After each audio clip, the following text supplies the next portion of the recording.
नमस्कार दोस्तों। पद्मिनी एकादशी की कथा त्रेता युग के एक प्रतापी राजा, उनकी रानी और संतान प्राप्ति की मनोकामना से जुड़ी है।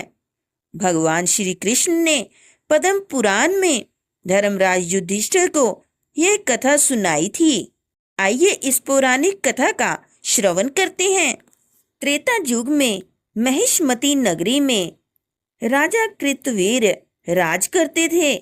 उनके पास तमाम ऐश्वर्य, धन दौलत और 1000 रानियां थी, लेकिन उनकी कोई संतान नहीं थी। बहुत प्रयासों, जगों और चिकित्सकों की सलाह के बाद भी उन्हें किसी से संतान सुख नहीं मिला। राजा को चिंता थी कि उनके बाद इस विशाल साम्राज्य और प्रजा को कौन संभालेगा। संतानहीन होने के दुख में राजा ने अपना राजपाट मंत्रियों को सौंपा और राजा की पत्नियों में से राजा हरिश्चंद्र की पुत्री रानी पद्मिनी, जो परम पतिव्रता थी, उन्होंने भी राजा के साथ वन जाने की जिद की। दोनों राजसी वस्त्र त्याग कर गंधमादन पर्वत पर तपस्या करने चले गए। राजा ने हजारों वर्षों तक कठिन तप किया। उन्होंने अन्न जल त्याग दिया, जिससे उनके शरीर में केवल हड्डियां ही शेष रह गईं। रानी पद्मिनी भी बहुत निष्ठा से पति की सेवा और भगवान की आराधना करती रही, फिर भी उन्हें संतान सुख का फल नहीं मिला। इतनी लंबी अवधि बीत जाने के बाद भी जब भगवान प्रसन्न नहीं हुए तो रानी बेहद व्याकुल हो उठी। रानी पद्मिनी दुखी होकर अत्रि ऋषि की पत्नी माता अनुसुआ के पास गई। रानी पद्मिनी ने रोते हुए माता अनुसुआ से इसका उपाय पूछा और कहा, माता, मेरे पति ने देवताओं को प्रसन्न करने के लिए इतनी कठिन तपस्या की, फिर भी हमारा मनोरथ पूरा नहीं हुआ। कृपया कर कोई ऐसा उपाय बताएं जिससे भगवान प्रसन्न हो। माता अनुसुआ ने अपने तपोबल से विचार किया और कहा, पुत्री, संसार में 12 महीने होते हैं, लेकिन हर 32 महीनों के बाद एक अधिक मास आता है। इसके स्वामी स्वयं भगवान पुरुषोत्तम है। इस महीने के शुक्ल पक्ष में जो एकादशी आती है उसका नाम पद्मिनी एकादशी है। यदि तुम इस दिन विधि पूर्वक निर्जला व्रत रखकर चारों पहर का जागरण करोगी तो स्वयं भगवान तुरंत प्रसन्न होंगे।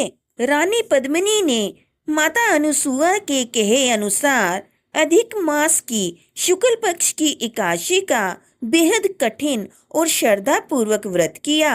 उन्होंने दिन भर उपवास रखा और रात के चारों पहर भगवान विष्णु के अलग अलग रूपों की पूजा की। भगवान हरि का कीर्तन, जागरण किया। रानी की इस घोर तपस्या और अटूट विश्वास को देखकर भगवान विष्णु गरुड़ पर सवार होकर प्रकट हुए और बोले, हे देवी, मैं तुम्हारे इस व्रत से अत्यंत प्रसन्न हूँ, वर मांगो। रानी ने बड़ी विनम्रता से कहा, हे प्रभु, यदि आप मुझ पर प्रसन्न हैं तो मेरे स्थान पर मेरे पति को वरदान दीजिए। तब भगवान विष्णु ने राजा कृतवीर से वरदान मांगने को कहा।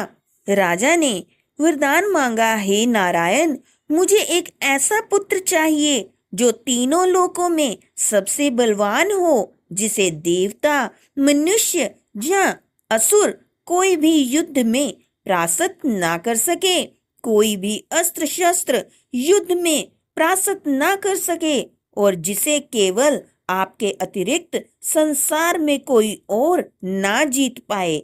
भगवान विष्णु ने तथास्तु कहा और अंतर्ध्यान हो गए। इस व्रत के महापुण्य से रानी पद्मिनी ने एक अत्यंत तेजस्वी पुत्र को जन्म दिया, जिसका नाम कार्तवीर्य अर्जुन पड़ा, जिसे सहस्त्रार्जुन भी कहते हैं। वह तीनों लोकों में इतना शक्तिशाली और पराक्रमी राजा बना कि आगे चलकर उसने अपनी 1000 भुजाओं के बल पर अपार शक्ति हासिल की।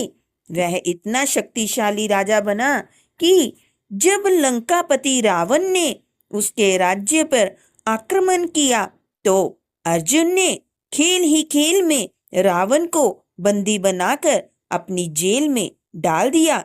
भगवान श्री कृष्ण ने कहा कि जो भी मनुष्य अधिक मास में पड़ने वाली इस पद्मिनी एकादशी का व्रत करता है उसकी संतान प्राप्ति की इच्छा पूरी होती है, उसके समस्त पाप नष्ट हो जाते हैं और अंत में उसे वैकुंठ की प्राप्ति होती है। जय श्री हरि।